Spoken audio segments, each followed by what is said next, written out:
Siempre me gusta que pueden petmador de vida yuk, shama jada awa yuk, metagon, kafrat majagon, mudazan muguk, pen hatya. Tanaj moya etimay na rui ya yishmo amazon ka awa yuk yishmo abia yala. Sham kafrat majak kunda ti ada ayuk audet hawin ma ni kota ok sahat kubat media da pa amazon yishmo COVID-19 saha ayo shayit pa shaygish mahat nash mahat mahat tanaw mahat hukat pa. Muy buenas tardes, buenas noches, buenos días a todas las personas que están viendo y escuchando esta palabra. En esta tarde nos toca compartir la palabra con compañeros y compañeras de la Via Yala. Hoy es el cuarto panel virtual titulada Lecciones para los pueblos a partir de la pandemia. Sean bienvenidos, sean bienvenidas a este espacio donde nos escuchen, donde nos ven, y iniciamos con esta transmisión. Para este día, esta tarde vamos a tener 4 invitados, una invitada, compañeros y compañeras indígenas y colaboradores y solidarios también al movimiento indígena. En primer lugar, tendremos a nuestro compañero Nilo Cayuqueo. Nilo Cayuqueo es originario del LOF, comunidad mapuche llamado Campo de la Tribu de Coliqueo. Es huerquen mensajero actual de la comunidad mapuche La Azotea. Es de larga trayectoria en el movimiento indígena, participó en el año de 1977 como uno de los primeros delegados indígenas en las Naciones Unidas en Ginebra, en la primera conferencia de las organizaciones no gubernamentales sobre pueblos indígenas. A raíz de su participación en Ginebra, Cayuqueo fue amenazado por el régimen militar que había asaltado el poder en 1976, por lo que debió abandonar Argentina en 1979. Junto con líderes indígenas del Perú, en 1980, coorganizan el primer Parlamento Indígena de Sudamérica en Cusco, donde se formó el Consejo Indio de Sudamérica, CISA. Cayuqueo participó en el cuarto tribunal de Rotterdam, Holanda, Tribunal de los Pueblos en 1980, y luego a partir de 1982 participó en el grupo de trabajo sobre las poblaciones indígenas en Naciones Unidas, hasta 1989, año en que se adopta el convenio 169 de la Organización Internacional del Trabajo. Luego de vivir muchos años en Estados Unidos, donde fundó un centro de información sobre los pueblos indígenas, SAIC, una revista, y escribió numerosos artículos sobre pueblos indígenas. En el 2005 regresa a Argentina, a su comunidad de los Toldos. Esta tarde nos va a platicar y compartir la palabra, abordando y profundizando el tema, evaluar los impactos de la pandemia en los pueblos indígenas. Adelante, hermano. Mari Pupeñi, Pulamien, Mari Compuché, Hinche, Nilo Cayuqueo, Los Toldos, Guaría. Hermanos indígenas, compañeras, compañeros y pueblo en general, los saludamos con un abrazo fraternal. Y decimos Via Yala porque los pueblos indígenas no reconocemos el nombre de América, porque ese es un nombre del conquistador Américo Vespucio. Decimos Via Yala utilizando la palabra de los hermanos Guna de lo que hoy es Panamá y Colombia, que quiere decir continente de vida o continente maduro. Esta pandemia del coronavirus ocurre en medio de una crisis social, económica y moral. Es una crisis sistémica o civilizatoria, dicen otros. Esta pandemia del coronavirus ocurre en medio de una crisis, como dije, y estamos aquí para transmitir nuestra preocupación por lo que está pasando. Yo soy del pueblo mapuche de una comunidad llamada Tribu de Coliqueo, a 300 kilómetros de Buenos Aires. Argentina es un país muy grande y tiene una población de 40 millones de habitantes y alrededor de 2 millones somos originarios, compuestos por más de 30 pueblos. El pueblo mapuche quedó dividido por las fronteras coloniales cuando se produjo la invasión en el siglo XIX de los ejércitos de los incipientes estados de Chile y Argentina, en las nefastas invasiones a nuestros territorios, en las llamadas pacificación de la Araucanía en Chile y campaña del desierto en Argentina. Estas invasiones llevaron al exterminio de otros pueblos y entidades territoriales como los Alacalufe, Ona y Aganes, y también fueron muy diezmados el pueblo Ranculche en la llamada Patagonia, en La Pampa. Estas invasiones provocaron verdaderos genocidios por los cuales hoy estamos exigiendo reparación histórica. Los pueblos originarios y el pueblo en general vivimos hoy bajo la opresión de un sistema liberal, capitalista y depredador que arremetió para apoderarse de nuestros territorios con el fin de obtener el lucro. Hoy día más del 50% de nuestra gente vive en las periferias de las grandes ciudades, en las llamadas villas miseria, como ser Buenos Aires, con una población de casi 16 Buenos Aires tiene 16 millones de personas viviendo en la ciudad, pero en total hay como 2 millones de pueblos originarios en todo el país. Los pueblos indígenas han tenido que emigrar a Buenos Aires viviendo en las villas miserias, como dije, y en el gobierno anterior, el ultraderechista, el Macri, que gobernó el país entre el 2015 y 2009, con una política de favorecer a las grandes compañías multinacionales y la oligarquía local profundizó el despojo de nuestros territorios. Para justificar esos despojos, llevó a cabo una campaña de estigmatización de las culturas originarias y reprimiendo a sus dirigentes, acusándolos de terroristas. Asimismo, el extractivismo fue su principal política de Estado, promoviendo la explotación de los recursos naturales como petróleo, gas, minería y los desmontes donde viven los pueblos indígenas, condenando a nuestra gente a vivir en condiciones paupérrimas por la falta de territorio. La utilización del uso de transgénicos provocó una gran contaminación por el uso de agrotóxicos. Por ejemplo, cada año se derraman más de 400 millones de litros de agrotóxicos sobre la madre tierra, provocando un terracidio, como decían los hermanos indígenas en el Tribunal Raza del 1980, en todos los seres que habitamos. Hoy el nuevo gobierno continúa con esa política extractivista y en medio de esa violenta arremetida se produce la llegada del coronavirus. Este virus es traído por los argentinos que viajaron a Europa por placer, negocio o lo que fuere, y al regreso contagiaron a los trabajadores y muchos de ellos originarios. Este virus se propaga en Buenos Aires, en las villas, y se contagia con el hacinamiento, vive la gente y falta de agua potable, etc. Lo mismo ocurre en las provincias donde las comunidades indígenas que viven en las villas miserias han sido infectadas. La situación se agrava por la precariedad económica y el racismo manifiesto de la sociedad, los gobernantes, quienes estigmatizan y descalifican a las culturas indígenas. Es necesario recalcar que en las provincias donde vive la mayor parte de los pueblos originarios, como ser el norte, Formosa, Chaco, Jujuy, Salta, Tucumán, Santiago del Estero, las élites blancas que se enriquecieron manejan la economía y son los que gobiernan. Son verdaderos feudos donde el poder político responde al poder económico, pues son la misma gente. Estos gobiernos adiestran a las llamadas fuerzas de seguridad, como ser policías, militares y guardias privados, para reprimir a los indígenas y a la gente empobrecida en general cuando exigen sus derechos. Hace 2 semanas, en la provincia del Chaco, debido al hambre y por la prohibición de salir de sus casas a trabajar, 2 hermanos del pueblo Con salieron a cazar a un venado para comer en tierra de privados y que pertenecían a sus ancestros en el pasado. En esas circunstancias fueron atacados a balazos por terratenientes y los guardias privados, quedando gravemente heridos sin que los responsables hayan sido detenidos hasta la fecha. También en el mismo...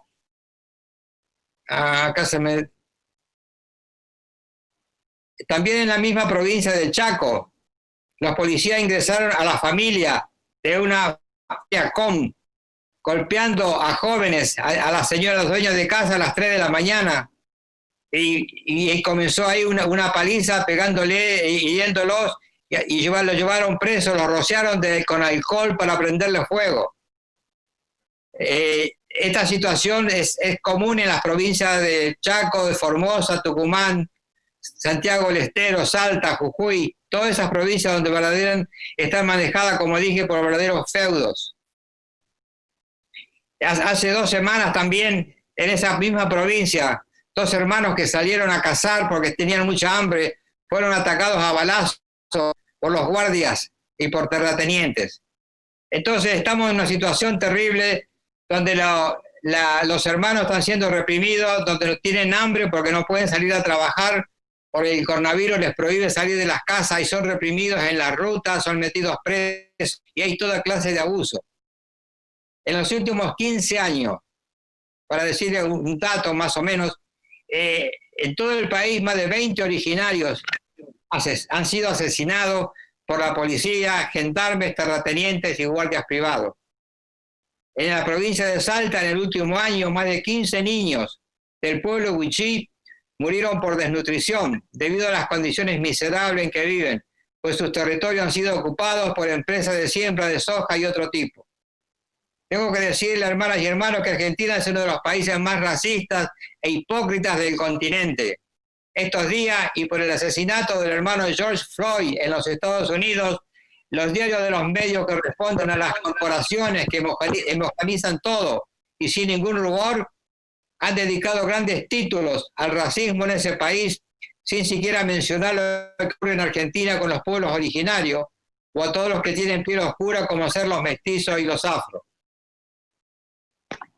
Un estudio hecho por las universidades de todo el país en Argentina recientemente, hace 2 semanas, entre ellas la Universidad de La Plata y Buenos Aires, manifiesta su preocupación por la exacerbación del racismo en Argentina, principalmente en contra de los pueblos originarios. En algunos de sus párrafos mencionan que probablemente en el contexto del COVID-19 y las medidas de aislamiento social y preventivo y obligatorio del decreto 297 del 2020, se han profundizado y desarrollado diversas situaciones de racismo, discriminación, violencia verbal y física hacia los integrantes de los pueblos originarios, los cuales se han producido a través de acciones arbitrarias por parte de la ciudadanía, grandes propietarios y abuso de funcionarios de diversos organismos públicos y o fuerzas de seguridad, asumiendo en algunos casos características sumamente conflictivas y traumáticas. Queremos decirle que Argentina, hoy día, con 44 millones de habitantes, es un país militarizado. Entre ejército, policía, gendarmería y los guardias privados de los ricos, son alrededor de 1 millón de personas que trabajan para ellos, para cuidar sus intereses. El nuevo gobierno, que gobierna desde el 2019, en diciembre del 2019, continúa con las políticas extractivistas. En ese sentido, no ha cambiado nada con relación al gobierno anterior. El extractivismo sigue siendo política de Estado, lejos de prestar atención al calentamiento global. Se sigue con la explotación total del gas, petróleo, minería y la intensificación del uso de agrotóxicos, en tanto afecta a la salud de la población y todas las vidas en este planeta. Con la excusa de la paralización por el contagio, obligan a la gente a quedarse en las casas mientras se autorizan las fumigaciones, pues es considerado, entre comillas, un elemento esencial para la producción. El COVID-19 no se detiene y es impredecible lo que ocurrirá en el futuro. Sin embargo, no todo es oscuridad para el futuro. Los pueblos originarios y gran parte de la sociedad en Argentina, movimientos sociales, partidos progresistas, campesinos, académicos, obreros, partidos de izquierda, grupos ambientalistas y el movimiento de mujeres, que es muy fuerte hoy en Argentina, están tomando conciencia contra todo este tipo de injusticia, el racismo, la contaminación del llamado medio ambiente, el acaparamiento de riqueza, y están dispuestos a decir basta ante tanta injusticia.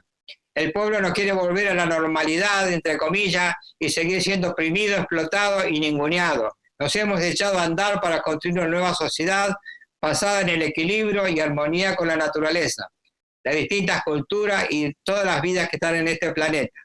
Queremos y estamos hermanados con todos los pueblos de Abya-Yala, dispuestos a derribar las fronteras coloniales impuestas por los colonizadores y construir un futuro mejor para las próximas generaciones. Bueno, después podemos continuar con las preguntas para hablar un poco más del tema, pero eso sería todo por ahora, Sócrates, gracias. Gracias, Nilo, muchas gracias. Bueno, pues vamos a continuar también en esta tarde, pues es muy importante plasmar y escuchar la voz juvenil de este continente, de los pueblos indígenas que están en constante resistencia, y en esta tarde tenemos a nuestra compañera hermana Andrea Yu, que es Maya Quiché de Totonicapán, periodista y activista de Guatemala. Ella creció en una familia de defensores de los derechos humanos en Guatemala, en la Guatemala rural, y desde la infancia ha dedicado su vida a defender el género y los derechos de los pueblos y comunidades indígenas. Protagonizó el documental 500 años. En el año 2012, Andrea se convirtió en la primera mujer joven en ser elegida presidenta de la Junta de Recursos Naturales para los cantones, las autoridades indígenas locales en su ciudad natal de Totonicapán. Ha organizado campañas locales y talleres juveniles para denunciar la violencia de género contra las mujeres en su comunidad, y ahora trabaja para desafiar el sexismo en los medios de comunicación. Escribe una columna de opinión en el periódico guatemalteco El Periódico e informa para los medios independientes latinoamericanos a través de la prensa Opal, Chile y la brasileña Media Ninja. Su trabajo comunicativo le ganó un lugar en la iniciativa Nobel Women, donde fue nominada por la Fundación Mirna Mac para participar en el programa de mentores de hermana a hermana.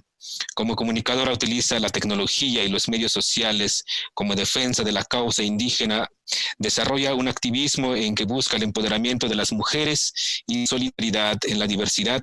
Se define como rockera, como un ser del bosque, ya que de joven tuvo la gran responsabilidad y el honor de obtener el bastón de mando como guardián del bosque comunal de sus ancestros. Adelante, Andrea. Muchas gracias, Sócrates, y gracias a Servindi, este espacio desde la comunicación alternativa y desde los pueblos y comunidades originarias de la Via Yala, pues por tener una oportunidad de compartir no solo nuestra opinión, sino también un poco del trabajo que estamos haciendo desde lo que sabemos y lo que nos gusta hacer.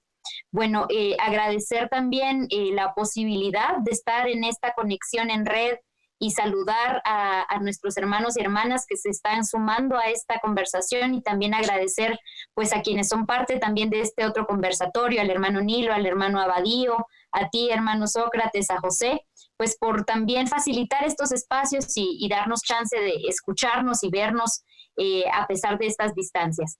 Bueno, iniciar diciendo que las comunidades y los pueblos, sobre todo en el caso concreto de Totonicapán, en donde yo nací, he crecido y he trabajado, pues tenemos nuestras formas propias de organización que en medio de esta pues pandemia global están generando sus propias formas de organización, sus propias formas de distribución del alimento y propias formas también de cuidado. Es realmente primero loable la actividad que han seguido desarrollando las autoridades indígenas de mi municipio, quienes desde el día cero de inicio de esta pandemia, pues colocaron cercos comunitarios propios, cercos comunitarios en donde se tenía control de las comunidades, del ingreso y el egreso de miembros de la comunidad, justo para el cuidado propio de la circulación y evitar los contagios, como también como parte de este ejercicio de autodeterminación de garantizar pues nuestra propia seguridad. Algo también importante que quiero destacar es que además de eso se han tomado medidas, hemos visto pues a las autoridades organizar mercados comunales en donde cada cantón de Totonicapán, cada zona está abastecida de alimentos, y se establecieron días para poder tener compra de alimentos y comprarlo directamente pues de las y los agricultores de Totonicapán, así como también de hermanas y hermanos cachiqueles que vienen desde Sololá. Esto es muy importante, sobre todo porque en los primeros días de la pandemia yo recuerdo esta narrativa apocalíptica y estos titulares en los medios de comunicación que nos mostraban las compras de pánico en todos los supercomerciales y en todas estas grandes cadenas, ¿no? Y cómo efectivamente, pues para evitar no solo esas grandes aglomeraciones, sino también para evitar ese tipo de consumo de cosas que no necesitamos, pues también la sabiduría de las comunidades fue esa, ¿no? Buscar formas de descentralizar las grandes plazas que existen en los pueblos para garantizar el abasto de alimento para todas y para todos. Esto sumado además a las iniciativas que se han ido replicando de generación de inmunizantes, pero también de desinfectantes biodegradables. Ahí las organizaciones que llevan muchísimos años en este tipo de trabajo, pues nos hacían la reflexión, ¿no? A los más jóvenes, por ejemplo, en el caso concreto del pueblo quiché, la organización de médicos descalzos, pues nos decía, no podemos curarnos nosotros enfermando a la madre tierra, ¿verdad? ¿Cómo es posible que estemos dando tanto de nuestro dinero a grandes corporaciones farmacéuticas, grandes industrias farmacéuticas que nos están vendiendo el cloro, el desinfectante, el jabón, y que además esto nosotros lo depositamos al agua en donde estamos convirtiendo nuestros ríos en drenaje? Entonces, desde esa crítica también que nos han hecho los hermanos, las hermanas Ajki, Hab, también el poner en práctica el aprendizaje de la creación de este tipo de desinfectantes para transformar en nuestra propia casa esas formas que tenemos de entender la limpieza. Entonces, pues ahí también desde esos ejercicios en los que vemos a las y los médicos tradicionales de nuestros pueblos compartir muchas de sus recetas, organizar pues campañas propias de información en los idiomas que están circulando en distintas redes sociales. Yo había compartido ahí unas fotografías un poco para hablar justamente de esta dinámica que ha obligado, digamos, el guardarnos en nuestra casa, pero también ¿qué estábamos haciendo las comunidades y los pueblos, no? La pandemia ha venido a exacerbar muchas de las violencias que se han vivido de manera histórica y permanente. Y entre ellas, pues el asedio de las grandes corporaciones a nuestros territorios, a las fuentes de agua, a las tierras comunitarias. Y de alguna manera en eso estábamos antes de la pandemia, o sea, veníamos las mujeres de salir a las calles el 8 de marzo, de salir a hacer una denuncia a las estructuras coloniales, patriarcales y racistas que han oprimido también los cuerpos de las mujeres en múltiples espacios, de esta alza de la violencia que hoy hay ahora en el encierro, ¿verdad? Entonces veníamos las mujeres de denunciar estos sistemas de opresión que han dado como resultado pues todas estas violencias, toda esta desigualdad. Y de alguna manera, pues el permitirnos en este momento de pandemia reflexionar también, tomar una pausa, encontrarnos colectivamente con muchas mujeres y sobre todo darnos cuenta de las iniciativas y de las alternativas que tenemos a nuestro alrededor. Ahí, bueno, yo había compartido algunas fotografías, ¿no?, que muestran el trabajo de las autoridades indígenas en múltiples partes del país y de las organizaciones campesinas, de agricultoras, agricultores, que en medio de esta pandemia pues han reafirmado la voluntad de vivir de las comunidades y, por ejemplo, la movilización permanente.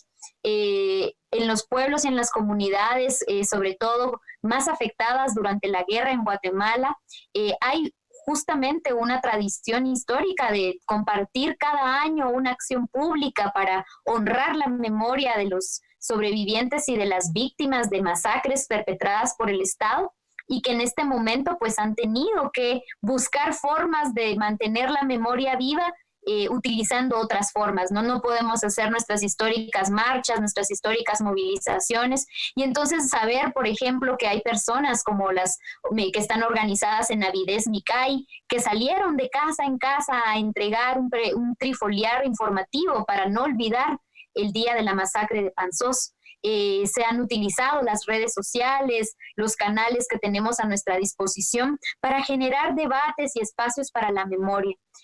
De la misma manera, las autoridades indígenas en múltiples pueblos pues han buscado formas de elaborar sus cercos sanitarios, han buscado formas de la generación y obtención de mascarillas y equipo de protección para quienes están haciendo estas tareas de cuidado de la comunidad. Y también a la par de eso, en este caso concreto en mi pueblo se está iniciando una gran campaña de reforestación, porque justo algo que pasó y que ha pasado en muchos territorios indígenas durante la pandemia es que las acciones, por ejemplo, de la expansión de la frontera de la agricultura ha querido ser expandida. En el caso concreto del bosque de Totonicapán, durante las 2 primeras semanas del encierro nos tocó vivir un terrible incendio forestal que pues arrasó con miles de hectáreas, ¿no? Y con cientos de hectáreas, perdón. Y entonces este incendio fue también un mensaje muy fuerte y que lo traigo a colación, ¿no? Porque así como el COVID afecta pues los pulmones humanos, nuestros espacios, nuestro corazón y nuestros órganos vitales. Así arrasan también los incendios forestales con estos órganos vitales de la madre tierra, ¿no? Los bosques, las selvas, que son el corazón, que son las venas, que son también importantes para la vida misma. Entonces, justo en este momento de pandemia no podemos evitar seguir encerrados y encerradas, y por eso pues la invitación es a buscar estas formas de mantenernos organizadas en el cuidado y la protección de los bosques comunitarios. Y pues es algo que yo celebro mucho, que a pesar del encierro impuesto, las autoridades en mi pueblo hayan pues generado esta forma de organizarnos para poder reforestar. Y se van a sembrar en Totonicapán más de 150,000 arbolitos para poder devolverle un poquito al bosque, ¿no? Y para poder garantizar para las futuras generaciones. Este año, además, bueno, para concluir con mi intervención, nombrar que Totonicapán conmemora 200 años de un levantamiento histórico. Antes de la conformación del Estado-Nación guatemalteca, los 48 cantones de Totonicapán, los pueblos quichés, habían estado alzados en contra de este modelo colonial de despojo, de esta imposición de una forma de gobierno que ha aniquilado con nuestras formas de vida, los idiomas, la cultura, nuestra medicina, nuestra salud, nuestra forma de alimentarnos, y que ha impuesto modelos, ¿no?, de agronegocio, de agrotóxico, de violencia epistemicida, de violencia genocida, de despojo de las tierras colectivas. Entonces, pues los pueblos tenemos ya muchísimos años organizadas y organizados reafirmando, ¿no?, que queremos vivir y que estamos dispuestos a seguir viviendo. Gracias, Andrea, muchas gracias. Muy buena intervención. Yo creo que eso es importante, rescatar esta parte de la denuncia, como lo hizo Nilo, cuál es la situación de nuestros pueblos y comunidades en diferentes partes del territorio, pero también tenemos que reconstruir la memoria, la historia, nombrar nuestra historia, compartirla, platicarla, enseñarla, rescatarla, porque nos han invisibilizado, ¿no? Nos han hecho creer que hay una sola historia, la historia universal, pero ahí están las historias nuestras, las de a ras de suelo, la de la cotidianidad de nuestros abuelos, las que están presentes en diversas partes de estos territorios, y es necesario. Yo creo que esta normalidad que estamos pasando, que nos acababa, que nos invisibilizaba, que nos encubrieron por más de 500 años, nos toca ahora visibilizar en estos tiempos. Pues de Argentina a Guatemala nos regresamos ahora a Chile. Vamos a pasar con José Alwin Oyarzún, quien es abogado, licenciado en Ciencias Jurídicas y Sociales en la Universidad de Chile y un magíster en Derecho en la Universidad Columbia Británica, con especialización en derechos humanos.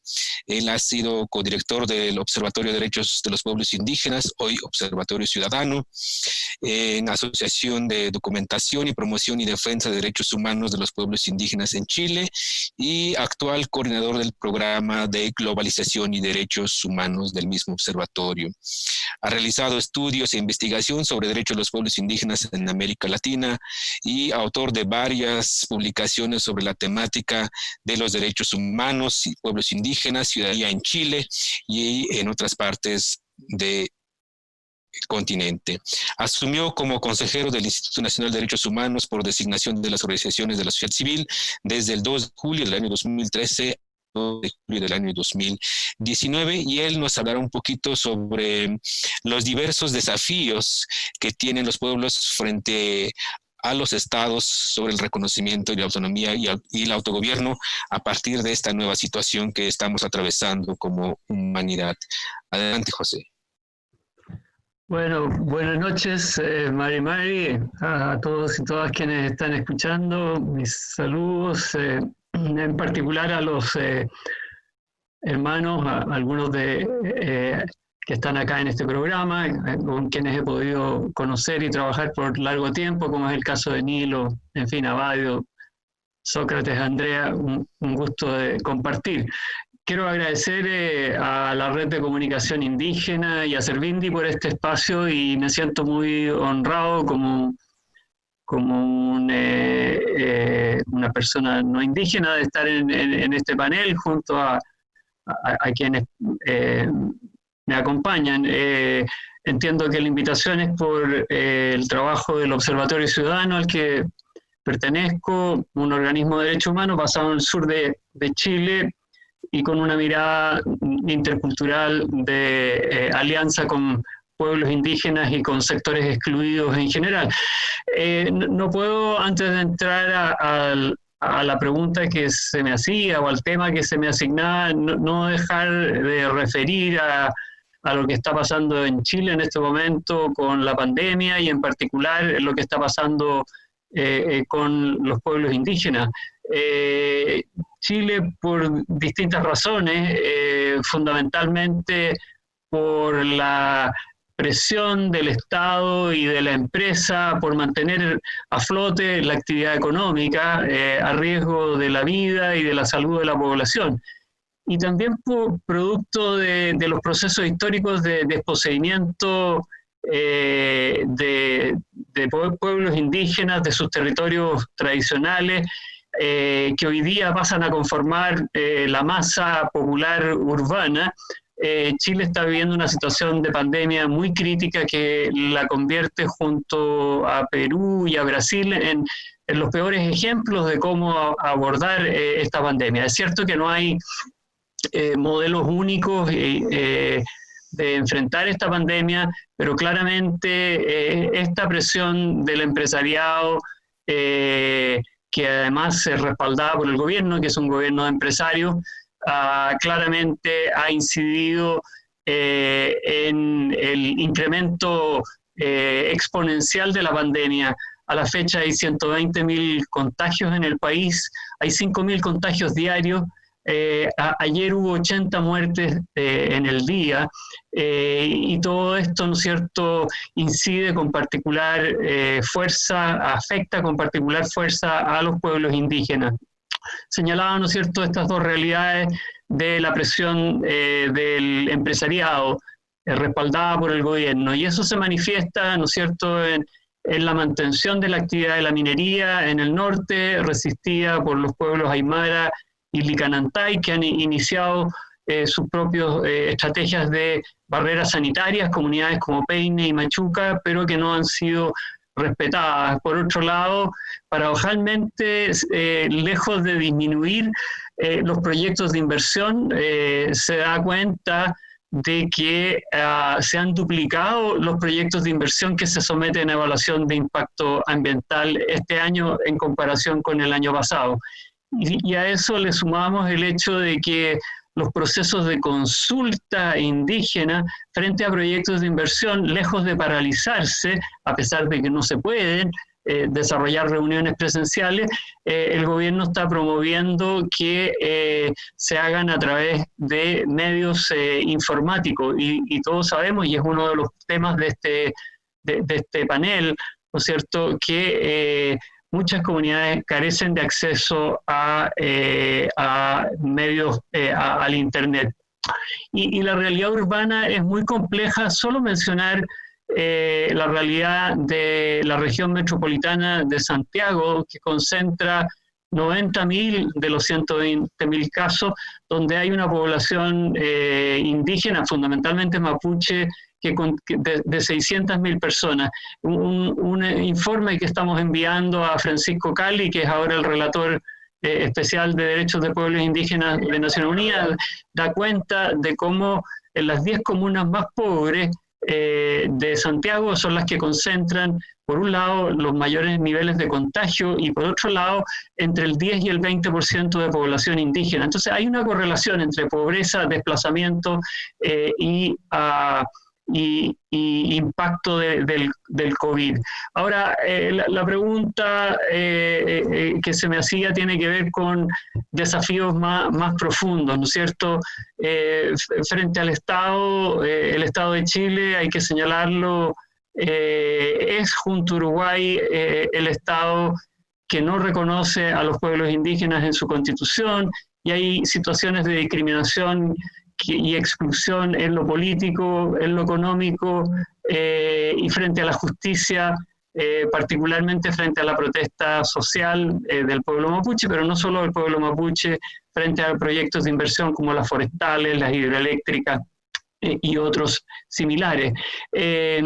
Y por eso los pueblos indígenas han sido partícipes de procesos ciudadanos, de alianzas con movimientos populares, con movimientos ambientales, con movimientos de derechos humanos, que venimos reclamando ya hace más de una década una constitución generada democráticamente que pueda significar un pacto social intercultural. Chile estaba viviendo antes de la pandemia una explosión social muy potente. Se inició o se gatilló en octubre del año pasado, y esas grandes movilizaciones que trascendieron la frontera y que fueron conocidas, ¿no es cierto?, en América Latina y el mundo, determinaron que se acordara por el mundo político un proceso constituyente con fechas para plebiscito en abril, ahora postergado para octubre próximo, para elaborar una nueva constitución. El movimiento indígena, no solo mapuche, sino que Licanantay, Rapa Nui, ha participado activamente de este proceso porque ve en él una oportunidad no solo del reconocimiento constitucional, porque como hemos visto en otros países, los reconocimientos constitucionales no aseguran transformaciones en términos de la equidad, en términos de la participación política, en términos de la autonomía, sino que reclaman como demanda central la deconstrucción del Estado uninacional para construir un Estado plurinacional e intercultural.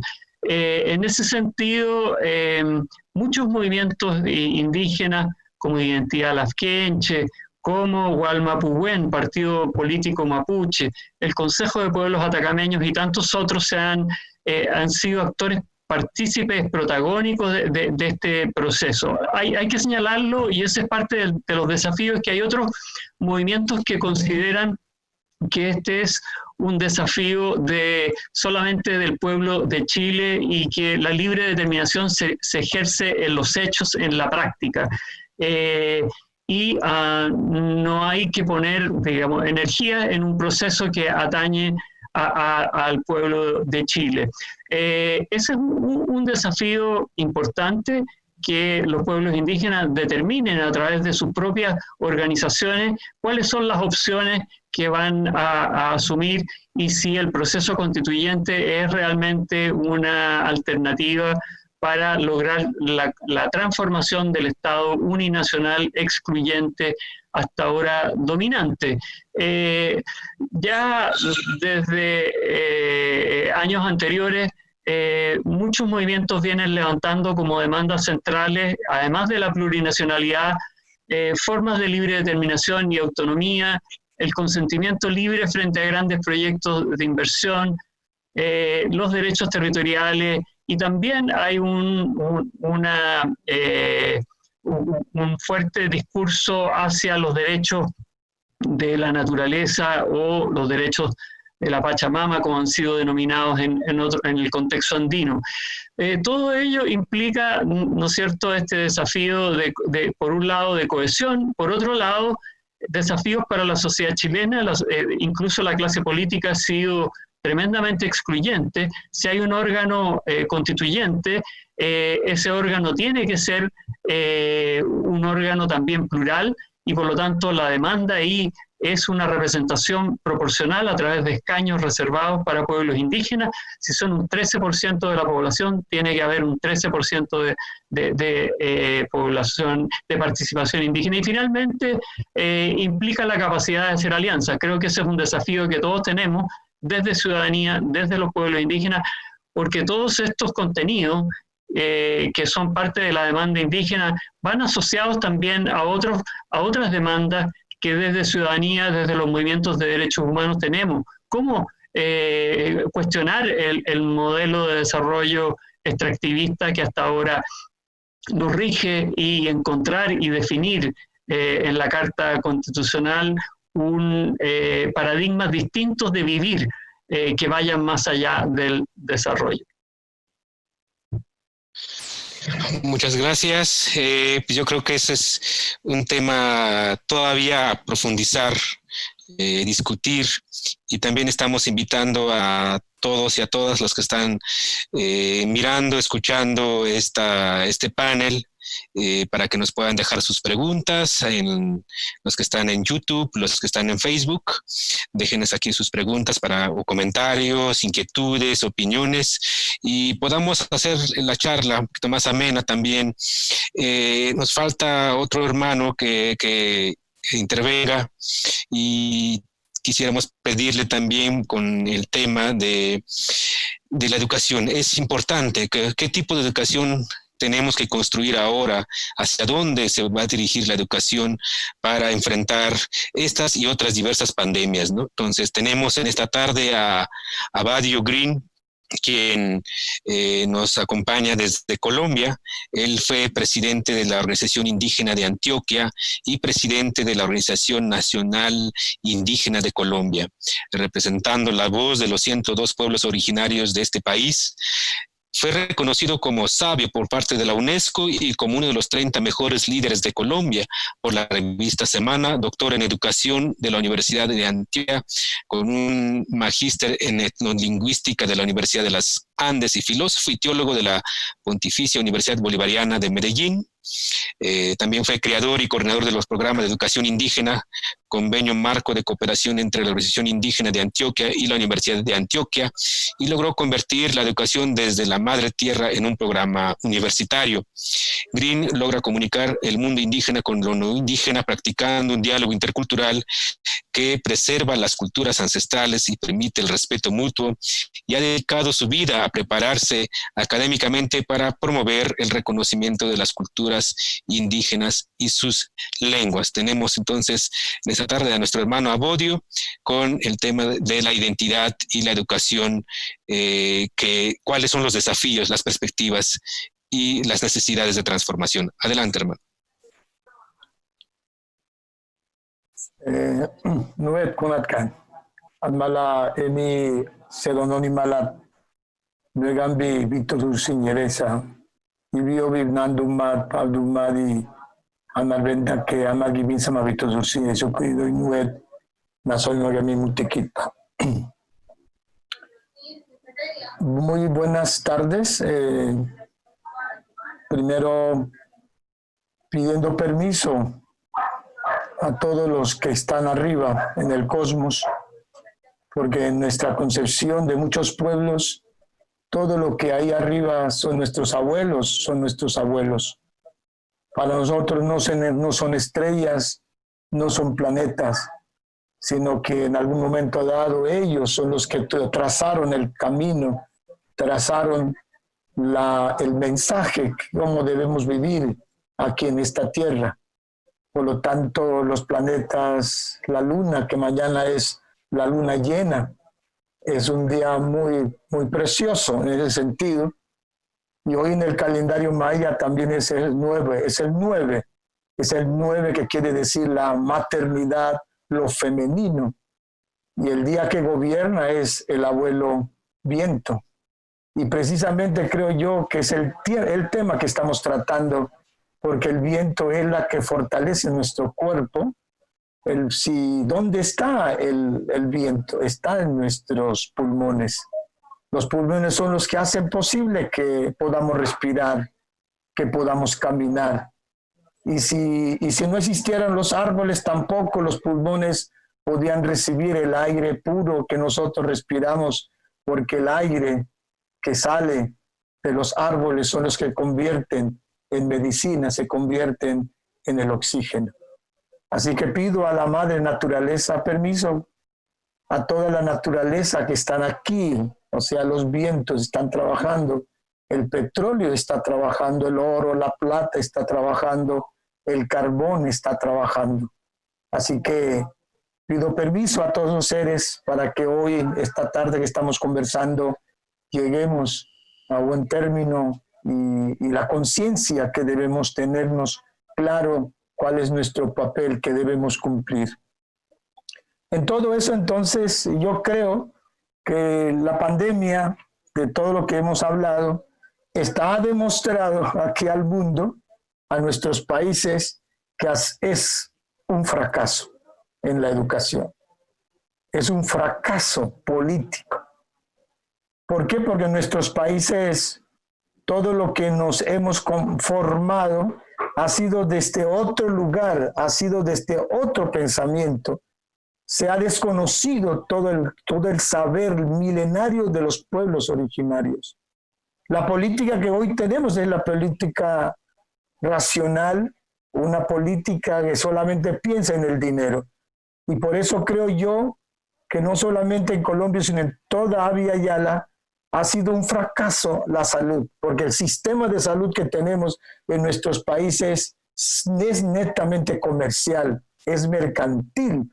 O sea que los estados no pueden responder porque la salud no le pertenece al pueblo, le pertenece a las multinacionales, le pertenece a las empresas. De la misma manera, la educación que estamos mirando en toda América Latina cada vez se quiere convertirse también a nivel económico, mercancía. Entonces yo creo que la pandemia, este ejercicio que estamos viviendo, está llamando una atención, o sea, que hay un fracaso rotundo de todos nuestros estados en Abya Yala. Pero también hay un fracaso en la parte educativa, hay un fracaso a nivel religioso. O sea, porque todo lo que estamos viviendo no sabemos, no quieren actuar cómo es que hay que pretender, cómo hay que responder a esta situación que estamos viviendo. Pero para muchos pueblos, yo creo que en medio de tanta tragedia que está ocurriendo, en medio de tantas muertes que están ocurriendo, porque los estados también, en nuestro caso en Colombia, han aprovechado de esta pandemia para asesinar más a los seres que están reclamando los derechos. Han aprovechado más en dejar de lado a todos nuestros pueblos originarios. En caso, por ejemplo, en Colombia, la Amazonía está netamente abandonada. Es como si hubieran llegado a un acuerdo el país que es Brasil, que el país que es Perú, el país que es Venezuela, Colombia. Todos estos pueblos originarios de Amazonas están abandonados rotundamente y claro, ahora cada comunidad tiene que inventar cómo hay que responder a esta problemática que estamos viviendo. Pero el tema que hoy me han asignado, que me parece que es muy importante, los desafíos de la identidad, entonces yo tomaría una parte muy importante. Cuando yo digo que hay un fracaso del sistema educativo, que hoy los estados no saben cómo responder, entonces yo creo que nosotros los pueblos ancestrales, los pueblos originarios, hoy más que nunca debemos enseñar cuál es entonces la educación. Porque la educación que hoy se permea todavía en nuestros estados es una educación todavía racional, es racista, es machista, tiene un tiempo lineal, ¿sí? Practica el tiempo lineal, es antinatura la educación que hemos recibido, es individualista, está permeado en toda la parte religiosa, católico o todas las iglesias evangélicas que están penetrándose cada vez más hoy en nuestras comunidades. Entonces yo creo que es una llamada de atención que debemos hacer al planeta, al mundo, ¿sí? Que nosotros que tanto hablamos de la naturaleza, tanto hablamos de la madre tierra, lo que hemos encontrado en una parte de aquí de Antioquia, nosotros estamos elaborando que la educación no puede ser en medio del sujeto, no puede ser el sujeto, el corazón, el centro de la educación, porque así está el sistema educativo. Ese sujeto es europeo, ese sujeto es macho, es hombre, no aparece la mujer allí. Entonces, para poder lograr en toda esta pandemia que estamos padeciendo, yo creo que es urgente todo un cambio del sistema educativo en nuestras comunidades, porque nosotros muchas veces, nosotros los pueblos originarios hablamos que estamos haciendo educación bilingüe, estamos haciendo educación propia, pero con el mismo modelo europeo. No hemos cambiado ese sujeto individualista racional. Entonces, estamos haciendo todo un trabajo en nuestras comunidades, es que la educación debe ser el centro, el corazón, debe ser el territorio, debe ser la madre tierra. Porque si cambiamos ese sujeto, si lo sacamos y ponemos a la tierra como sujeto importante, que es la madre, que es la gran pedagoga, entonces cambia todo un sistema. ¿Y cómo cambia? Ya no puede ser racional. Se convierte que la educación debe ser desde el corazonar, desde los sentidos. Y por eso tenemos el cerebro partidos, uno racional y otro lógica y el otro los sentidos. Pero la educación que nos llegaron solamente se quedó con la racionalidad. Y por eso no funciona la educación en nuestras comunidades. Si ponemos a la madre tierra como el centro, que es lo que hoy nos está diciendo la pandemia, ¿sí? Regresen al origen, regresen a lo pálpito, a lo originario que cada pueblo tú tienes. ¿Y cuál es el origen? Es el territorio, es el vientre de la madre tierra. Si es así, ya no podemos hablar de lo individuo, tenemos que hablar de lo colectivo. Todo lo que ustedes han planteado, ¿sí? Andrea planteaba en sus comunidades. Eso es, cómo volver otra vez que la alimentación sea comunitario, se pueda construir nuevamente. Y solamente eso nos enseña la madre tierra. ¿Cómo entonces ya no podríamos hablar de un sistema que hoy tenemos que es machista, nuestras sociedades? Y nuestras sociedades indígenas también se están volviendo machistas, ¿sí? Y hay casos muy crueles en nuestras comunidades y lo que están mirando a nivel del país, cada día se están violando a unas niñas, cada día se violan a las mujeres. ¿En qué sociedad estamos? Cuando una sociedad llega es porque es una sociedad enferma. Colombia es una sociedad enferma. Abya Yala, todos los países que tenemos es una sociedad enferma porque no da cuenta de la maternidad, de lo femenino, ¿sí? De que la tierra es lo femenino.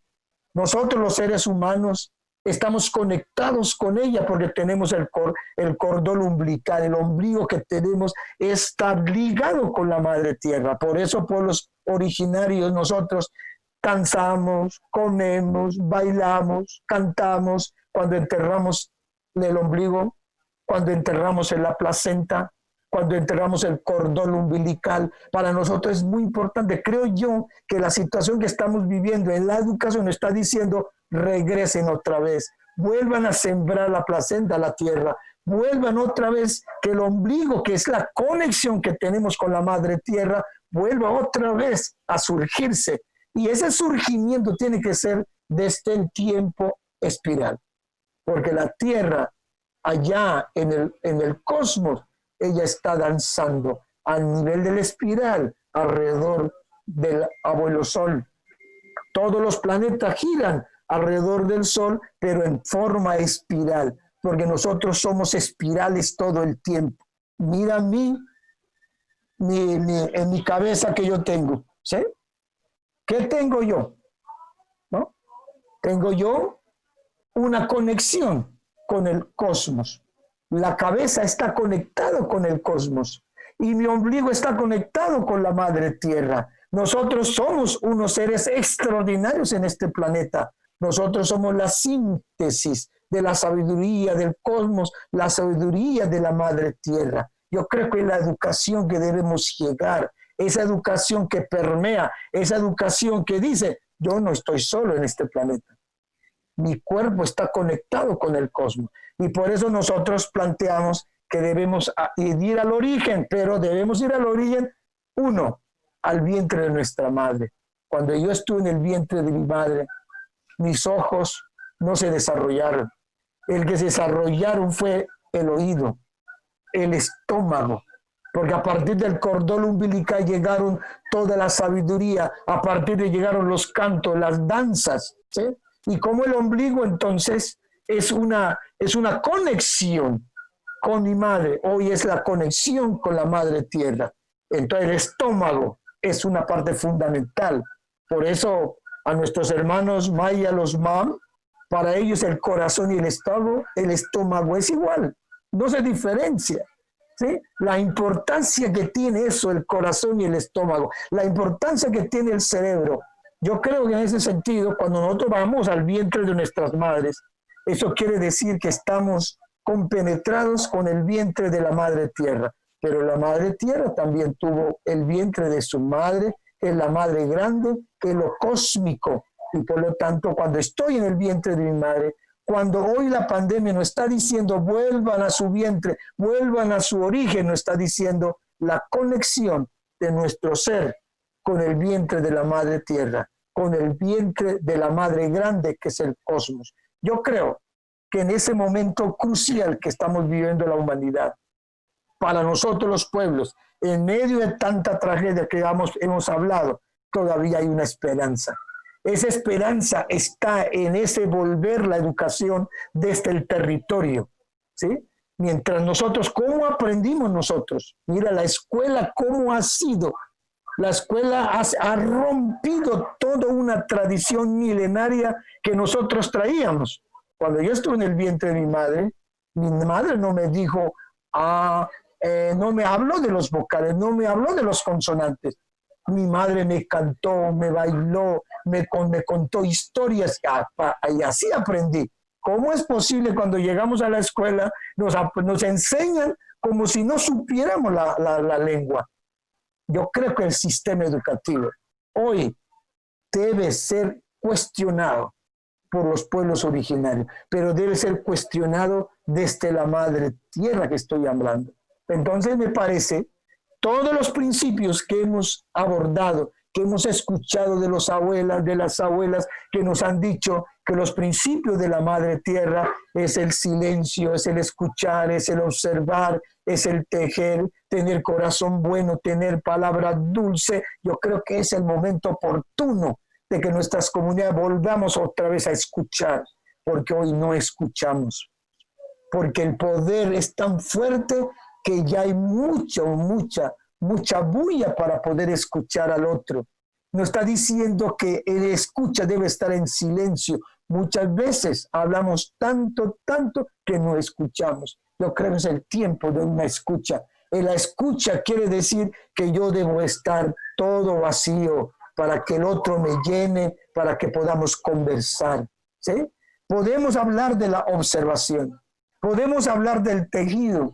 El tejido es una cosa maravillosa. No es solamente tejer una mochila, tejer una hamaca, sino tejer las palabras, tejer nuestro conocimiento. Nosotros somos un tejido. El día que estuvimos en el vientre de nuestras madres, nuestra madre nos tejió. Entonces, en conclusión, quiero plantear en esta hora decisiva que estamos planteando, esas situaciones que estamos viviendo, es darle la importancia a lo que se merece la mujer. La mujer es la que ha guardado celosamente la lengua. La mujer es la que ha guardado celosamente los vestidos, la cultura, la tradición. Y es lo que nos está diciendo esta hora de la pandemia. Vuelven a regresar. Amen a la mujer, amen a la madre, amen a la hija, que ha estado ausente en todas las decisiones políticas, en todas las decisiones culturales, sociales, educativas, pedagógicas. Hoy es el tema, o sea, es escuchar. Entonces lo que estamos haciendo en todo esto, es volver a escuchar a las plantas, es volver a tomar las plantas, es bailar, es danzar. Y una cosa magnífica que está ocurriendo también en muchas partes, ¿sí? Hemos hablado de muchas cosas también, pero hay cosas que también están ocurriendo, por ejemplo, en mi territorio, que estamos en la selva del Darién, que allá todavía, pues, las cosas, hoy está ocurriendo mucho más cangrejos, mucho más pescados han llegado, estamos de la cosecha, o sea, hay mucho más árboles que nos están entregando en medio de todo esto. Así que yo creo que es hora de sembrar, pero la siembra no solamente son plantas, la siembra es el conocimiento de nuestras tradiciones, es volver a escuchar a los abuelos, a las abuelas. Es el tiempo de escucha, es volver a tocar con las manos las estrellas a nuestras abuelas y abuelas. Es el tiempo de tocar con las manos a nuestros abuelos y abuelas los planetas, porque ellos son que nos están gobernando. Mañana es un día muy grandioso, donde la luna está en su plenitud. Es abrazarlo, es decirle que lo amamos. Entonces, en ese sentido, me parece que el reto que tenemos nosotros como pueblos originarios es volver al origen, y de que esta originalidad que los pueblos tenemos es volverlo y ponerlo en la capacidad de poner en nuestras escuelas. Yo creo es una llamada de atención al Ministerio de los Gobiernos de todos los países, que ha sido un fracaso, porque todo el conocimiento que hasta ahora nos han traído ha sido de allá, de Europa. No nos han dado cuenta que existe una sabiduría milenaria de nuestros pueblos cuando hablamos de las aves, cuando hablamos de las plantas, cuando hablamos de un cerro, porque para nosotros son todos los seres vivos. Es la espiritualidad que tenemos. Un cerro es un ser vivo. Termino diciendo, para muchos pueblos de nosotros, el carbón es la placenta de la madre tierra. El petróleo es la sangre de la madre tierra. El oro y la plata son columnas vertebrales de la madre tierra. El mar, la amplitud del mar es el líquido ambiótico de la madre tierra. Así que yo creo hoy más que nunca, los pueblos originarios que tanto hablamos de la madre tierra, hay que sentirla, hay que vivirla en una conexión directa, permanente. Espero entonces que después de la pandemia volvamos a regresar nuevamente a nuestros territorios haciendo énfasis en ese siembra.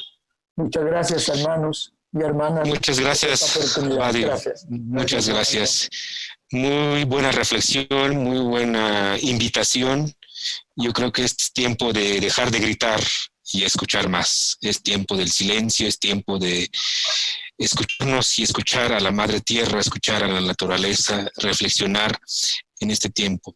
Bueno, pues tenemos ya poco tiempo, vamos a avanzar, tenemos al menos cada quien 4 minutos para contestar algunas preguntas. Agradecemos al público que nos ha hecho estas preguntas y que están al pendiente, que nos están siguiendo en Facebook, en YouTube, y para todos aquellos que nos van a seguir viendo, porque esto se queda abierto al público. Tengo, al mismo orden vamos a seguir, tengo aquí unas preguntas para Nico y voy a leer todas y al final ustedes empiezan con su intervención. Para Nico Cayuqueo, ¿cómo va el acercamiento de la agenda indígena de Argentina con otros estamentos populares de la sociedad? Y para Andrea tiene 2 preguntas. ¿Cómo están reinterpretando los jóvenes la memoria de las estrategias de lucha y adaptándolos a los restos que trae esta pandemia? Y otra que le preguntan es que una de las frases que ha destacado de su intervención es que el pueblo quiché tiene la concepción de que nosotros no podemos curarnos enfermando la madre tierra. Ante la pandemia por COVID-19, ¿hay alguna medicina tradicional que hayan usado para tratar de curarse o prevenir la enfermedad? Pues más que prevención, yo creo que es ese. Y también para José Alwin, ¿cuáles son los argumentos y expectativas a favor que tienen los que proponen disputar un Estado plurinacional para Chile? Y para Abadio, ¿qué es más urgente? ¿Pelear una educación intercultural más cercana a las formas de los pueblos desde los sistemas educativos estatales o abogar por abandonar eso para concentrarnos en construir aparatos educativos autónomos? Entonces, tenemos estas preguntas y bueno, empezamos con Nilo, por favor. Bueno, gracias. 4 minutos. 4 minutos, necesitamos más o menos 2 horas para responder. Necesitamos la vida para terminar de contestar. Adelante. Pero trataré de ser breve, no solamente recogiendo un poco las palabras de Abadio, sabias palabras. Yo estuve en Colombia con los UBA y los UBAs decían que el petróleo y todo lo que los minerales hay que dejarlo en la tierra porque son la sangre de la madre tierra. El petróleo es la sangre de la madre tierra y ellos eran 5.000 uvas que se iban a suicidar si la empresa empezaba a hacer hoyos en sus territorios. No sé si te acuerdas, Abadio, de eso. Bueno, yo aprendí mucho de ellos también y su relación espiritual, que es muy parecida a la nuestra, de los mapuches, ¿no? Entonces hoy día todo eso ha sido violentado con los saberes que trajeron, los que impusieron de Europa, no escucharon los saberes nuestros y no tampoco los respetaron. Y en este proceso del coronavirus tampoco. Hay muchas medicinas indígenas que la gente quiere usar para tratar de curarse, pero están tratando de imponerle algunas otras medicinas occidentales, ¿no? Que han traído ellos y las ponen así a la fuerza, o simplemente los dejan ahí que se mueran, no les interesa. Entonces, hay todo un desafío, como decía José, de que fortalecer las culturas, fortalecer la comunidad, volver a la tierra, pero para eso hay que recuperar los territorios. Los territorios han sido usurpados, han sido robados, quitados. Hay que recuperar los territorios y ahí necesitamos que los ancianos, los mayores, las madres, las mujeres, todos nos juntemos y hagamos ese trabajo de minca o de, como decíamos, como dicen los mapuches, la minca o el mingaco, para poder reconstruir todo eso que destruyó la colonización europea, ¿no? Todos esos conocimientos que fueron destruidos, hay que reconstruirlos, pero hay que reconstruirlos con el territorio. Nosotros mapuches decimos que si no tenemos territorio no somos nada, por eso es importante la recuperación y por eso el cuidado de los territorios y no permitir que maltraten a la madre tierra con la extracción de oro, plata, petróleo, gas, porque no sirve, que solamente sirve para un sector y no para los pueblos indígenas. ¿No? Y los gobiernos no están explorando otras posibilidades de usar energía más que las convencionales porque eso les deja dinero. Entonces esos tenemos que luchar y en eso estoy un poco pensando lo que dijo José, el trabajo que tenemos que hacer para construir estados plurinacionales. No podemos ahora, a esta altura, después de 528 años, decir a los descendientes europeos que se vayan a Europa. Lo que tenemos que hacer es trabajar con ellos, concientizarlos y hacer alianzas que puedan respetar la diversidad cultural y construir una sociedad más justa y armoniosa. Eso es lo que es el gran desafío de la sociedad no indígena, que se está dando cuenta que han sido engañadas por una sociedad capitalista que le han hecho ver que con el dinero van a solucionar los problemas y nunca los solucionan, cada vez están más pobres. Entonces, que la única manera es volver a la fuente de la madre tierra, trabajar con los pueblos originarios, construir una sociedad más armoniosa. Y eso es el desafío más grande que tenemos. En Argentina tenemos una propuesta, hay en este momento hay gente que está promoviendo pactos sociales, que es como un comienzo, ¿no? Para avanzar en un proceso de reconstruir esta sociedad capitalista depredadora y construir una sociedad colectiva y espiritual que respete las culturas indígenas. Ese es el gran desafío que tenemos los pueblos indígenas y no indígenas. Por eso es la importancia del diálogo, la interculturalidad, el conocerse el uno al otro, celebrar las culturas, todo eso que dice Abadio de la música, las canciones que nos cantaban nuestras abuelas, compartirla y poder fortalecernos como pueblo. Eso es una alianza, es un sueño que tenemos los más viejos, no lo vamos a ver, pero posiblemente los jóvenes es un desafío que tenemos, que las próximas generaciones tienen que recoger todo esto que estamos sembrados durante tantos años. Yo he estado desde los años 70 y pico en la lucha por nuestros derechos, y eso me ha costado que tenga que salir del país, vivir en tierras ajenas, y he vuelto a la madre tierra. Ahí estoy con mi gente, y ese es el desafío, ¿no? Volver a reconstruir lo que la colonización destruyó y dejar algo para las futuras generaciones. Así que es un poco el desafío para las sociedades diversas, multiculturales. Ya no se acepta más la sociedad monocultural impuesta por los europeos y con sus conocimientos individualistas de destrucción de la naturaleza. Ese es un poco mi aporte. Gracias, Nilo. Pues te toca, Andrea, compartir y cerrar también tu participación en este panel. Muchas gracias, Sócrates. Bueno, mencionar a la primera pregunta, ¿no? ¿Cómo estamos reinterpretando la memoria y las estrategias de lucha? Bueno, nos tocó crecer en un momento también en donde la globalización y el volvernos, pues, parte también del uso de las tecnologías modernas, ¿no? Sabemos que hay tecnologías ancestrales como las de la agricultura y las formas en las que nuestros ancestros construyeron grandes y sofisticadas ciudades, sistemas de riego, y entonces pues estas tecnologías que en algunos casos nos fue limitado el acceso a muchos de estos conocimientos por las imposiciones coloniales y los modelos culturales que nos hicieron nacer a muchos chavos indígenas, pues ya con una computadora, con un celular, con esta información que tenemos ya de las escuelas, ¿no? Y que esos fueron nuestros espacios de aprendizaje, no como nos plantea Abadío, ¿no? Que sí poder espacios, comunidades, hay muchos de aprender de ella, de modelos también, pero nos ha tocado también a otras generaciones pasar por estos modelos también, pues que nos arraigan mucha de nuestra cultura. Y entonces muchos jóvenes estamos aprendiendo el uso de la internet, el uso de la tecnología, pero me parece que el tener esas herramientas también debemos de usarlas para llevar ahí la transmisión de nuestro conocimiento, ¿no? Llevarla ahí para hacer sistematización de los para poder tener en donde quedados. Así como antes hacían nuestros abuelos, sino de sofisticados textos para consultar en los museos, o por ejemplo, lo que quedó, ¿no?, en los templos y en las grandes ciudades.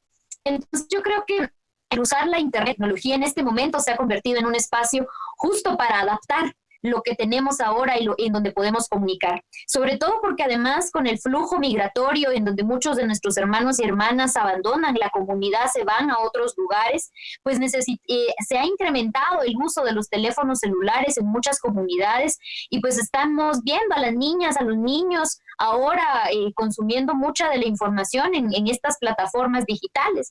Y entonces la importancia de habitar, ¿no?, habitar la internet y de crear en estos espacios canales de información que nos permita hacer esa transmisión de nuestros conocimientos.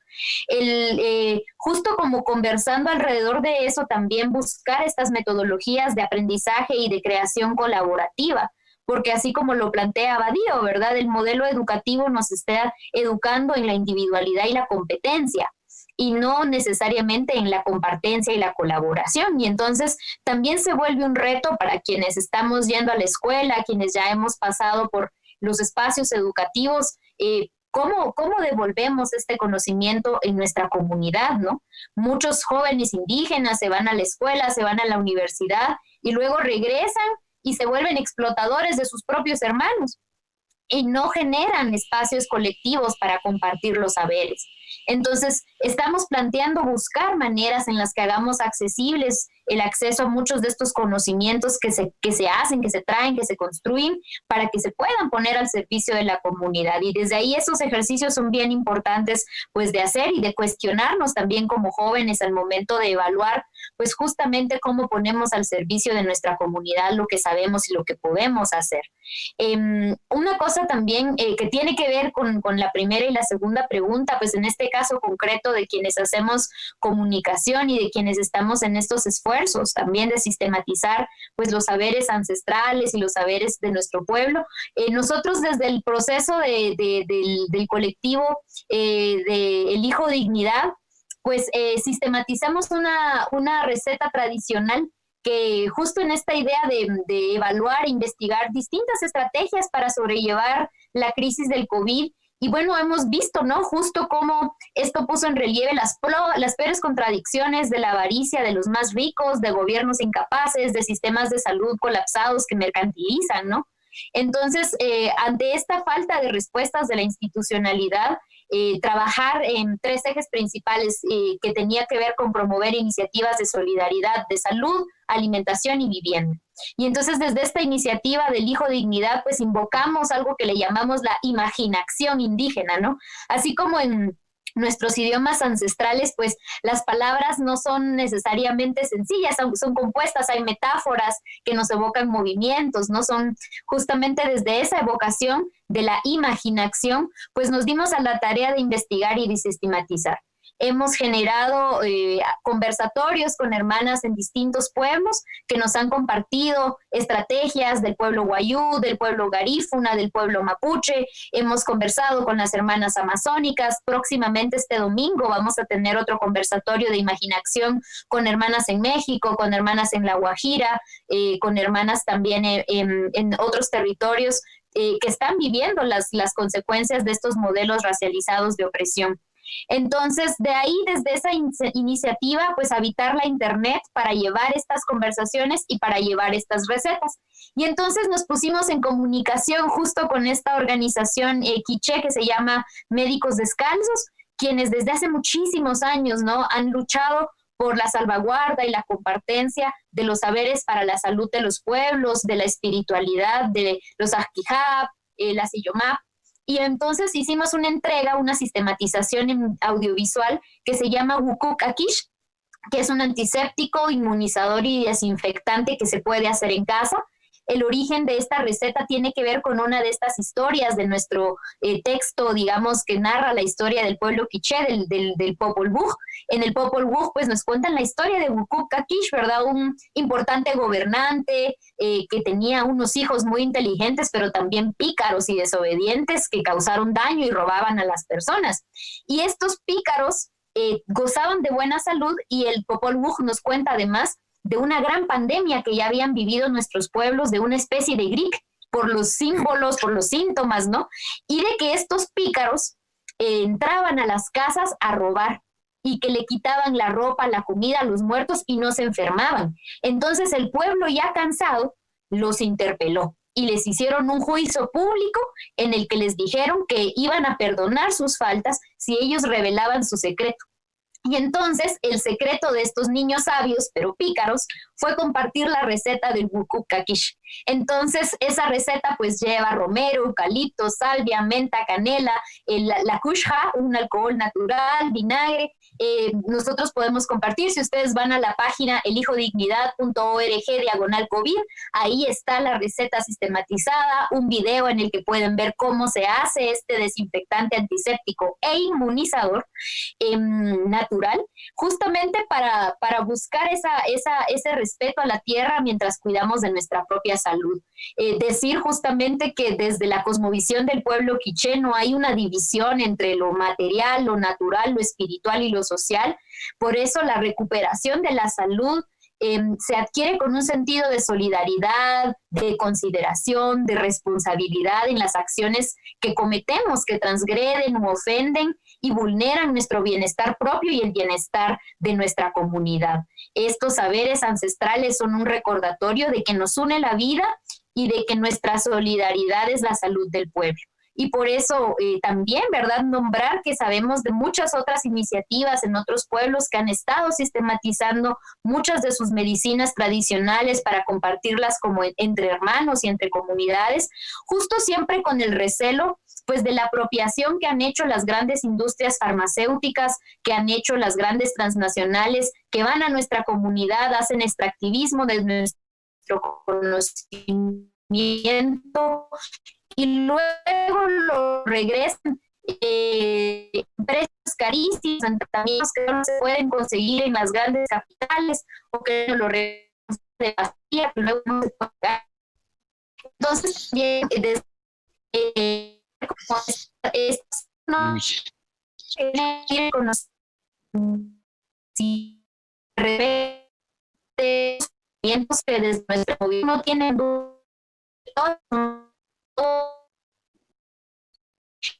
creo que tenemos mucho de la empresa con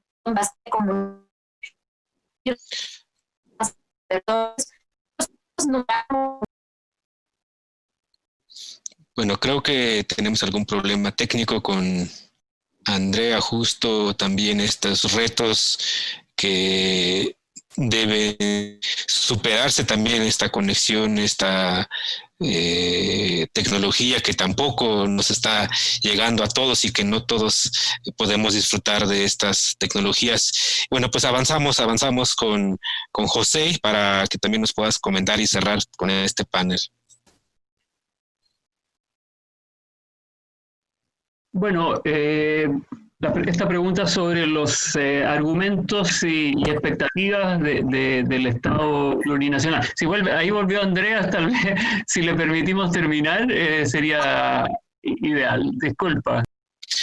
No, tenemos problemas acá. Entre las múltiples cosas que pasan, tiene que ver con que en este momento pandémico también pues están llegando algunas depresiones tropicales.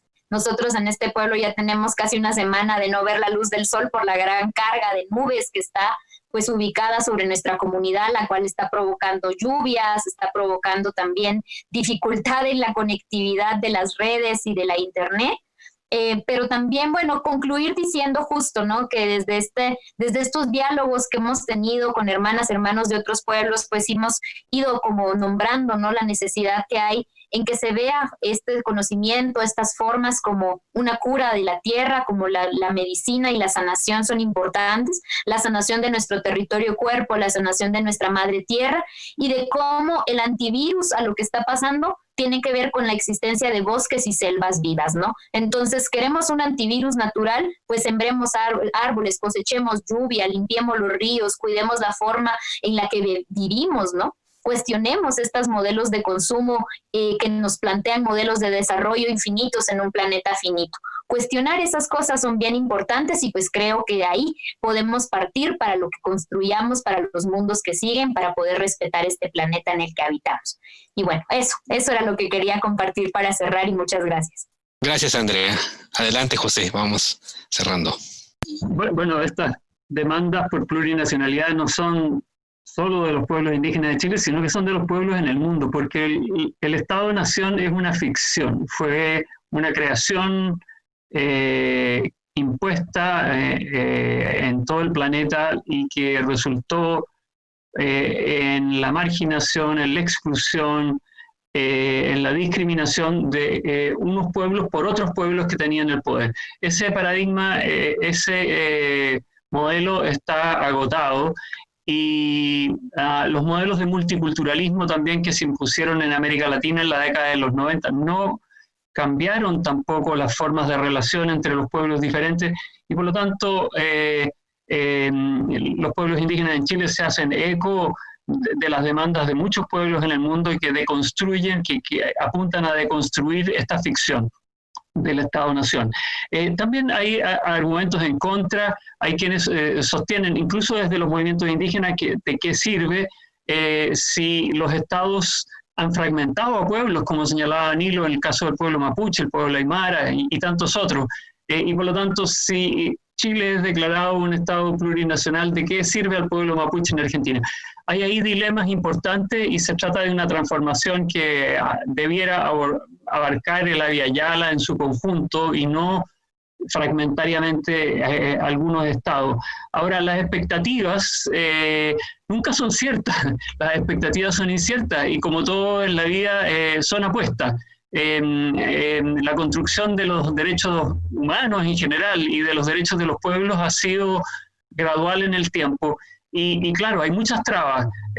Una de las trabas es tener una representación proporcional en el órgano constituyente. Si no hay representación proporcional, las posibilidades de que esa plurinacionalidad sea reconocida no son óptimas. También el desafío de hacer alianzas interculturales. Y por último, aunque sea en un minuto, no puedo dejar de reflexionar sobre lo que ha señalado Abadio y Nilo y bueno, Andrea, en el sentido de que los desafíos no son solo transformaciones jurídicas, sino que son también transformaciones culturales. Si no hay esas transformaciones culturales, sobre todo los paradigmas del desarrollo, con desafíos como los que tenemos, como el cambio climático, la escasez de las aguas, de las lluvias, pandemias como el COVID, difícilmente vamos a cambiar las formas de vida que hoy día, opresivas, que hoy día afectan no solo a los pueblos indígenas, sino a todos los pueblos. Muchas gracias, José.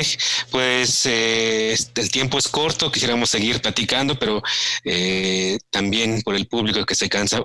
Continuamos con Abadio para cerrar y vamos comentando. Bueno, yo creo que la pregunta es muy clave, porque como pueblos originarios tenemos dos desafíos, pero muy grandes, ¿sí? Un desafío, uno es interno, que cuando uno empieza a hablar de estas cosas a la misma comunidad, como las comunidades ya vienen acostumbrados a este otro modelo, no es muy fácil hacer una educación desde la comunidad, desde nuestra perspectiva.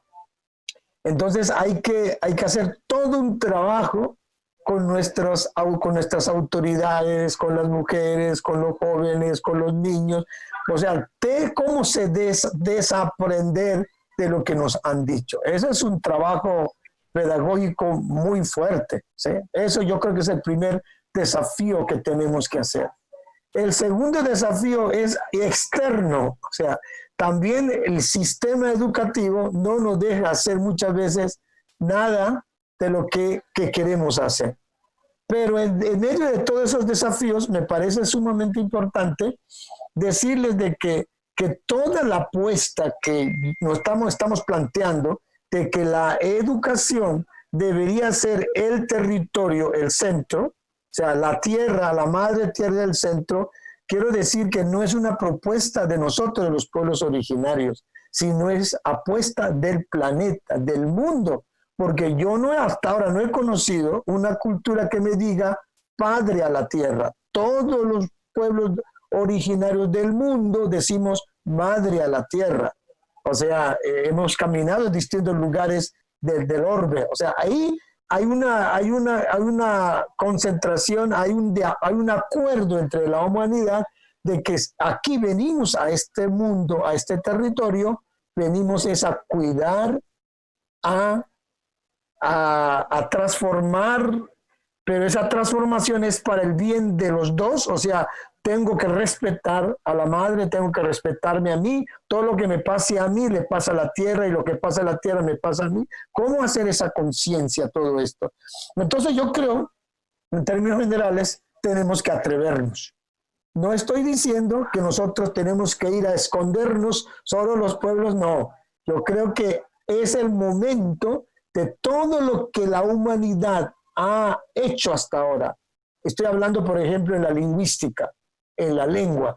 Hoy es muy importante mantener, fortalecer nuestras lenguas originarias, porque en esas lenguas está toda la sabiduría. No solamente la lengua es comunicación. Yo puedo hacer desde mi lengua matemática, puedo hacer astrología, puedo hacer historia, puedo hacer geografía. O sea, como la lengua es una lengua viva que me hablan. Yo creo que debemos que acercarnos a eso. Por eso nosotros, en nuestro planteamiento, yo no estoy dando clases de fonética, de fonología, gramática. No, estamos dando clases de lo que significa una palabra, un sonido, porque me transmite a los conocimientos milenarios de mi pueblo. En eso, por ejemplo, de las plantas medicinales, uno podemos encontrar miles de cosas hermosísimas en la palabra, en los cantos. Por eso hay muchos pueblos en América que nosotros curamos cantando, curamos bailando. Todas las medicinas del yagé, del tabaco, del cacao, el fuego, el peyote, son seres tan importantes que tenemos que recurrir. Entonces estamos recurriendo eso en esta pandemia que estamos padeciendo. Entonces yo creo que es la parte educativa que nos abrirá los ojos en esta realidad y donde nos uniremos todos los seres del planeta. Muchas gracias, Abad. Yo creo que es un reto muy importante esto de volver a repensar nuestra relación con nuestra madre, con la tierra y con nuestra madre como género, como las mujeres, como tú has mencionado. Los retos son diversos, tanto frente al Estado-nación, esta ficción, este invento de los Estados-nación, en donde partieron a la tierra en fronteras, en límites, hay que reinventar la vida. Entonces, pues esta es una serie de seminarios o de paneles que estamos organizando como Red de Comunicadores Indígenas Internacional, que parte del proceso de habernos encontrado en estos territorios, algunos ya históricos como ustedes, como Nilo, como Abadio, como gente joven también que estamos en este proceso reiniciando, entendiendo también parte de las luchas en América Latina, en el Abya Yala. Entonces, pues no cerramos este ciclo, sino que vamos a tomar un descanso de una semana y vamos a continuar con más actividades, con más paneles, con más reflexiones justos y necesarios en estos tiempos de reflexión, de análisis. Creo que esta normalidad a la que estábamos acostumbrados nos estaba matando, nos estaba exterminando, nos estaba apuballando, discriminándonos, perdiendo también la historia, la memoria. Y creo que ahora que se habla de otra normalidad, de una nueva normalidad, toca entender la relación con nuestros pueblos y comunidades indígenas. Agradecerle entonces a Nilo, a Abadio, a Andrea, a José y a varios colaboradores que no están presentes en este momento, al Seminario de Radio y Comunicación Indígena de la UNAM, a Servindi, a otras organizaciones que se van ahora, pero somos esta red de comunicación indígena internacional y pues no hay más que decir que voy a decir unas palabras en mi lengua para cerrar este espacio.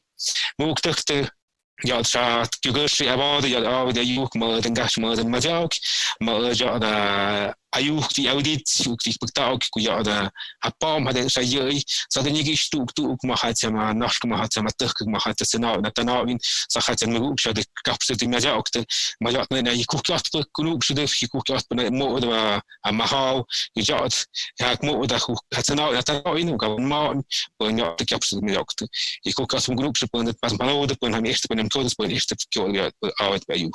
Muchas gracias, que el dador de vida les dé energía, les dé pensamiento, les dé sabiduría. Hasta pronto.